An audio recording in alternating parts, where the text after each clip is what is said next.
Virtual Bart is a Sega Genesis game that I grew up with, and I'm very nostalgic towards this game. But it's a very bad game.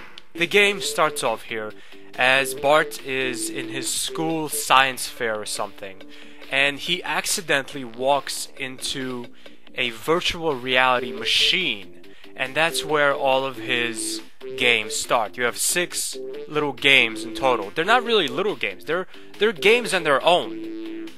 The game is pretty much 6 different games. The truth is, only one of these games is actually good. The other 5 games are just really, really bad. Now in this game, Bart plays a baby. He swings from trees, from branches, he walks on wires. It's really a precursor to Prince of Persia, but it has really bad controls. Now, I have to tell you that I played this game a lot as a kid, for months. So I have this game mastered. You know, it's in my muscle memory. But I still can't really land everywhere I shoot Bart into. Like, sometimes he just kind of falls through the branches. Sometimes you just fall right through things you're supposed to land square on. Your main concern is just falling through what you're supposed to grab onto, and that's a game glitch. That's not something that they programmed in intentionally. Ultimately, this is not a very good game when you get past the coolness that is a baby swinging from trees like some kind of gorilla. Okay, what do I do here? Oh right, the balloons. I have to jump on balloons. Okay. Oh, I landed right on top of them. What, was I supposed to grab the string that's under them? See, that's just not fair. That's a thing you'd know only after doing it once. You would have to lose a life to pass that game. Now this is a platformer. A basic platformer. Here it is, the whole family, and Bart plays a dinosaur that attacks them. It's just a cookie cutter platformer. You hit the enemies or you jump on top of them, right? The problem here is Bart moves too fast. Now, in some games, that's not really that big of a problem, like Sonic, but in this game, it's gonna kill you because the enemies are moving left a lot of the times, especially those green ones that move really fast, and you're moving right, and you're both moving really fast, and you will run into each other. That's not the only problem. I wish it was. Another problem is actually fighting the enemies that aren't even moving. Like, here's Lisa, for example, and she's shooting at you. You can hit her. You can hit her about once or twice. No, you probably can't hit her twice. With your tail, then you fall back down. The problem is trying to hit her. It's so hard with this hit detection. It's not that she's small. Like, I hit her right there. I hit her there, like in the head, and it didn't connect. The hit detection is abysmal, especially when hitting with your tail. It's almost non-existent, the hit detection. It's like she might as well be invincible. I would recommend just dodging as many enemies as you can, because trying to hurt them is just gonna frustrate you. Now we're gonna look at a game that's actually decent. No, this game is actually good. It's a tomato throwing game. You aim and you throw. It's very basic. It's kinda hard at first. You have to get the timing in this game down. But once you do, you will enjoy it. Now, you would think hitting the faculty of the school is gonna give you like extra points or something, but that's not how it works. Hitting the faculty is actually going to end the game. What do you say we commit a hate crime? Let's do it.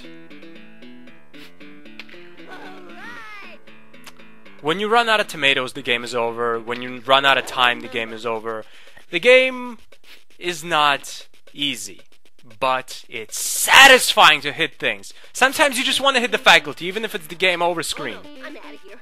Damn it. Game over, but that was satisfying. You should get extra points for hitting the faculty. Now, this is a water sliding game, and this game is just stupid.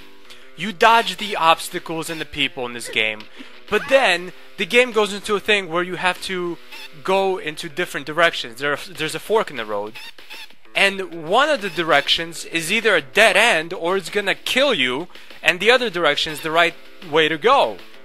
So basically, this is a game you can pass with trial and error by just writing down the direction that's the right way to go. just take notes in this game. Get out your notepad and write down which way is the right way to go. Because there's no other way of passing this game. It's a pointless game. This is kind of a Road Rash clone. It's Bart, and there's this nuclear apocalypse, and now he's the road warrior. This is not a very horrible game, but it's a bad game nonetheless. It's not hard to stay on the road or anything like that. In fact, you don't really get penalized that much for going off the road. You kind of slow down a little, but that's not the problem. The biggest problem in this game is these enemies and all the obstacles, like the rocks and the critters that cross the road. The enemies suck because even though this is kind of a 3D racing game, everything is flat. And when you try to hit them in melee combat by just, hitting them with your foot, you can't ever get it right. You can't ever just perfectly align yourself with the enemy because everything is basically like 1/1000th of an inch thick. It's very hard. I just can't do it.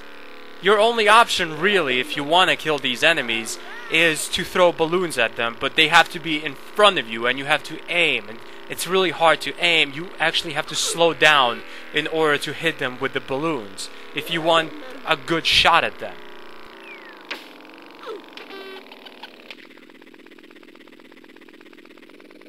The problem is, later on in the game, there are just way too many rocks. And they're gonna slow you down considerably. And keep in mind, I'm a master at this game, okay?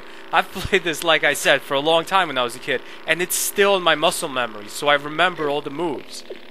And I still, once in a while, will get hit by a bunch of rocks, because there's too many goddamn rocks. This is not even that hard of a game. It's just a frustrating game, and there's too much shit to fuck you over.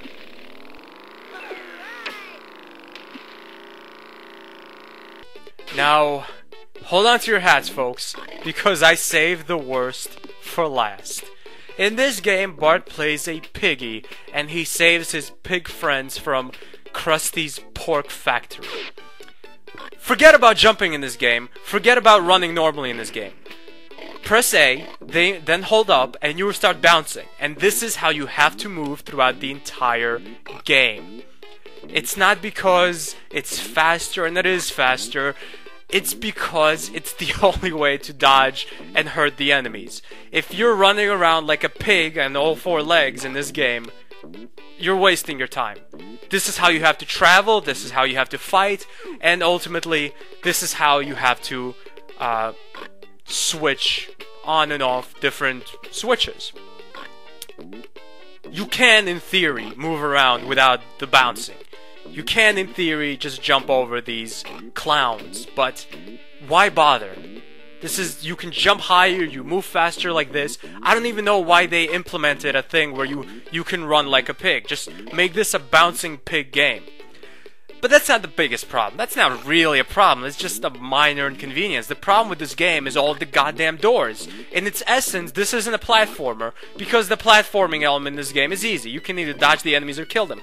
It's all the goddamn doors. It's the puzzle element in this game. You have to go into doors. Then you have to flip switches. You have to get keys for switches. Different colored keys. It's not all the keys go to the same switches. And ultimately, all the doors take you to different places. So you go into one door, you come out of a door that's on the other side of the screen, and you have no idea which door leads to where because it's just too much stuff to keep up with.